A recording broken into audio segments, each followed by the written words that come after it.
Hello friends, क्या हाल है आप सभी का। आप सभी अच्छे हैं। आशा करते हैं आप सभी अच्छे ही होंगे। सभी को राधे राधे, जय श्री राम। तो आज के इस क्लास को लेकर हम लोग आ चुके हैं। तो आशा करते हैं आप लोग अच्छे होंगे और अच्छे से अपनी स्टडी कर रहे होंगे।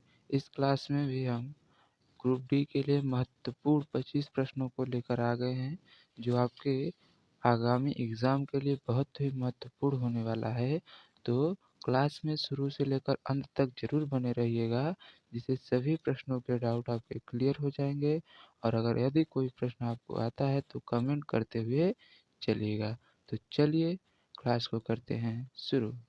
आज का हमारा पहला प्रश्न है, भारतीय रेलवे में सबसे लंबी दूरी तय करने वाली ट्रेन कौन सी है। जो भारतीय रेलवे है, इसमें सबसे लंबी दूरी तय करने वाली ट्रेन क्या विवेक एक्सप्रेस है, राजधानी एक्सप्रेस है, दुरंतो एक्सप्रेस है या शताब्दी एक्सप्रेस है। तो बताइए कौन सी एक्सप्रेस है जो सबसे लंबी दूरी तय करती है। तो विवेक एक्सप्रेस जो है, असम के डिब्रूगढ़ से कन्याकुमारी तक की दूरी 4204 किलोमीटर की दूरी सबसे लंबी दूरी तय करने वाली ट्रेन है। क्या है सबसे लंबी दूरी तय करने वाली ट्रेन? विवेक एक्सप्रेस है। चलिए अगला देखते हैं। अगला प्रश्न है, भारतीय रेलवे का मुख्यालय कहाँ स्थित है। जो भारतीय रेलवे है, इसका मुख्यालय कहाँ पर स्थित है। क्या इसका मुख्यालय मुंबई में स्थित है, नई दिल्ली है, कोलकाता है या फिर चेन्नई है। तो भारतीय रेलवे का मुख्यालय नई दिल्ली में स्थित है। कहाँ स्थित है? नई दिल्ली में। चलिए अगला देखते हैं। अगला प्रश्न हमारा है, भारतीय रेलवे का सबसे व्यस्ततम जंक्शन कौन सा है। क्या कानपुर है, हावड़ा है, इलाहाबाद है या मुंबई है। तो भारतीय रेलवे का सबसे व्यस्ततम जंक्शन हावड़ा जंक्शन है। कौन सा है? हावड़ा जंक्शन है। चलिए अगला प्रश्न देखते हैं।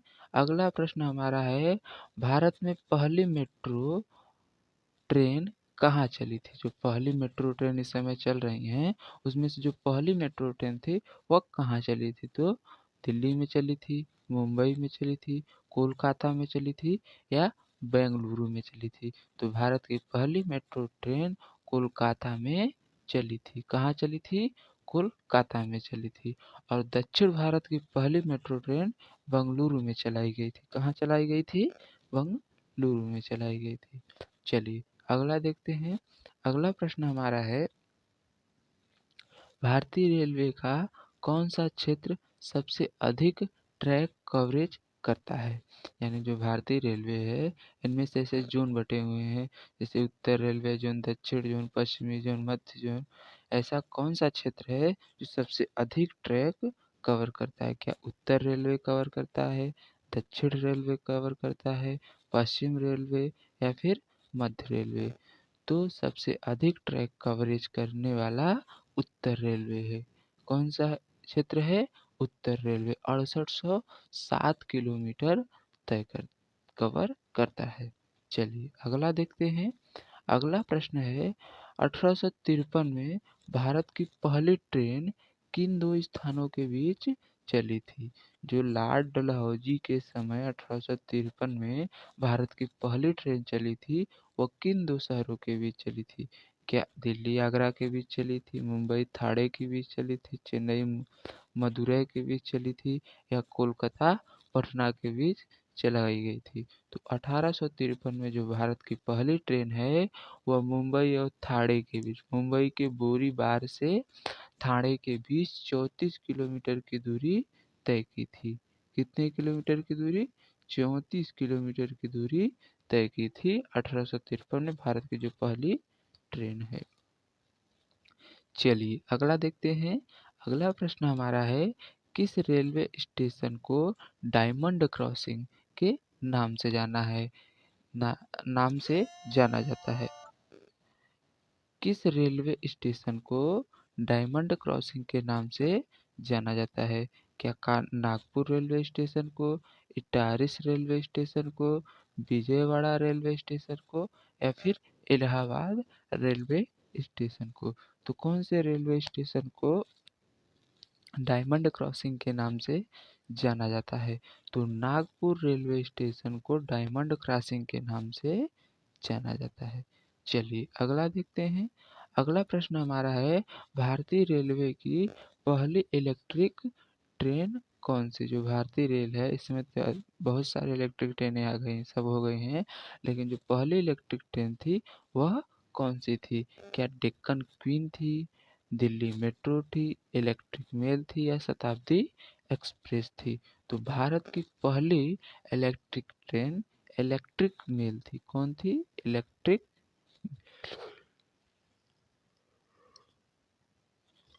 चलिए अगला देखते हैं। अगला प्रश्न है, भारत में कुल कितने रेलवे जोन हैं? क्या 12 हैं रेलवे जोन, क्या 16 रेलवे जोन है, 18 रेलवे जोन है या फिर 20 रेलवे जोन? तो भारत में कुल 18 रेलवे जोन है। कितने हैं? 18 रेलवे जोन है। चलिए अगला देखते हैं। अगला प्रश्न हमारा है, भारतीय रेलवे में सबसे अधिक राजस्व किससे प्राप्त होता है? यानी जो भारतीय रेलवे है इसमें सबसे अधिक जो धन यानी राजस्व की प्राप्ति होती है वो किस क्षेत्र से होती है? तो क्या माल परिवहन से होती है, यात्री किराए से होती है, विज्ञापनों से होती है या स्टेशन से होती है? तो भारतीय रेलवे में सबसे अधिक जो राजस्व की प्राप्ति है वो हमें माल परिवहन से प्राप्त होती है। किससे? माल परिवहन से। चलिए अगला देखते हैं। अगला प्रश्न है, कौन सा तत्व पानी के संपर्क में आने पर जलने लगता है? ऐसा कौन सा तत्व है जो पानी के संपर्क आने मात्र से ही क्या होगा? जलने लगेगा। क्या सोडियम है, पोटेशियम है, कैल्शियम है, लिथियम है? तो सोडियम तत्व जो है वो पानी के संपर्क आने मात्र से जलने लगता है। चलिए अगला देखते हैं। अगला प्रश्न हमारा है, मानव शरीर में सबसे बड़ी हड्डी कौन सी होती है? जो मानव शरीर है इसमें सबसे बड़ी हड्डी कौन सी है? क्या ह्यूमरस है, फेमर है, टिबिया है या रेडियस है? तो मानव शरीर की सबसे बड़ी हड्डी फेमर होती है। कौन सी होती है? फेमर हड्डी मानव शरीर की सबसे बड़ी हड्डी होती है। चलिए अगला देखते हैं। अगला प्रश्न है, विद्युत धारा का इकाई क्या है? जो विद्युत धारा का है इसका इकाई क्या है? क्या वोल्ट है, एम्पियर है, वाट है या ओम है? तो विद्युत धारा की इकाई एम्पियर होती है। क्या होती है? एम्पियर। विद्युत विभव का वोल्ट होगा और ओम विद्युत विभवांतर का होगा, सॉरी ये प्रतिरोध का होगा। किसका? प्रतिरोध। विद्युत प्रतिरोध का क्या होगा? ओम होगा। और वोल्ट विद्युत विभवांतर का, वाट शक्ति का मात्रक होता है। चलिए अगला देखते हैं। अगला प्रश्न है, पाचन क्रिया मुख्य रूप से किस अंग में होती है? अमाशय में होती है, छोटी आंत में, यकृत में या बड़ी आंत में? तो पाचन क्रिया जो है वह मुख्य रूप से छोटी आंत में होती है। छोटी आंत में भोजन का पाचन सबसे अधिक होता है, उसके बाद बचे हुए भाग को बड़ी आंत में भेजा जाता है। जो बड़ी आंत बचे हुए पार्ट को पाचित करने के बाद क्या करती है? शरीर से बाहर निष्कासित किया जाता है। तो छोटी आंत में क्या होता है? मुख्य रूप से पाचन की क्रिया होती है। चलिए अगला देखते हैं। अगला प्रश्न हमारा है, परमाणु का केंद्रक क्या कहलाता है? जो परमाणु का केंद्रक है, जैसे ये कोई परमाणु है, इसके चारों तरफ इलेक्ट्रॉन कक्षाओं में चक्कर लगा रहे हैं, तो ये जो केंद्र है इसको क्या कहते हैं? क्या इलेक्ट्रॉन कहते हैं, प्रोटॉन कहते हैं, न्यूट्रॉन कहते हैं या फिर नाभिक कहते हैं? तो परमाणु के केंद्र को नाभिक कहते हैं। क्या कहते हैं? नाभिक कहते हैं। नाभिक में न्यूट्रॉन और प्रोटॉन उपस्थित होते हैं। क्या उपस्थित होते हैं? न्यूट्रॉन और प्रोटॉन नाभिक में उपस्थित होते हैं। न्यूट्रॉन पर कोई चार्ज नहीं होता है, प्रोटॉन पर पॉजिटिव चार्ज होता है तथा जो इलेक्ट्रॉन बाहरी कक्षा में चक्कर लगा रहे हैं इन पर निगेटिव चार्ज होता है। चलिए आगे देखते हैं। अगला प्रश्न हमारा है, हृदय में कुल कितने कक्ष होते हैं? क्या 2 कक्ष होते हैं, 3 कक्ष होते हैं, 4 कक्ष होते हैं या फिर 5 कक्ष होते हैं? तो जो हृदय है हमारा मानव शरीर का, उसमें कुल 4 कक्ष होते हैं। कितने कक्ष होते हैं? 4 कक्ष होते हैं। चलिए आगे देखते हैं। अगला प्रश्न हमारा है, प्रकाश की चाल कितनी होती है? क्या 2 गुणे 10 के घाते 6 मीटर पर सेकंड होती है, 3 गुणे 10 के घाते 8 मीटर पर सेकंड होती है, 5 गुणे 10 के घाते 7 मीटर पर सेकंड होती है या 1 गुणे 10 के घाते 9 मीटर पर सेकंड होती है? तो प्रकाश की निर्वात में जो चाल है वह 3 गुणे 10 के घाते 8 मीटर पर सेकंड होती है। चलिए अगला देखते हैं। अगला प्रश्न हमारा है, लाल रक्त कोशिकाओं का निर्माण शरीर के किस भाग में होता है? जो लाल रुधिर कणिकाएं हैं या रक्त कोशिकाएं हैं, आरबीसी जिनको बोलते हैं शॉर्ट फॉर्म में, इनका निर्माण शरीर के किस भाग में होता है? क्या हृदय में होता है, अस्थि मज्जा में होता है, फेफड़ों में होता है या फिर यकृत में होता है? तो आरबीसी का निर्माण यानी लाल रक्त कोशिकाओं का निर्माण अस्थि मज्जा में होता है। कहाँ होता है? अस्थि मज्जा में होता है। चलिए अगला देखते हैं। अगला प्रश्न हमारा है, टेलीविज़न का आविष्कार किसने किया था? क्या जॉन लोगी बेयर्ड ने किया था, अलेक्जेंडर बेल ने किया था, थॉमस एडिसन ने किया था, गैलीलियो ने किया था? तो टेलीविज़न का आविष्कार जॉन लोगी बेयर्ड्स ने किया था। किसने किया था? John Logie बेयर्ड्स। चलिए अगला देखते हैं।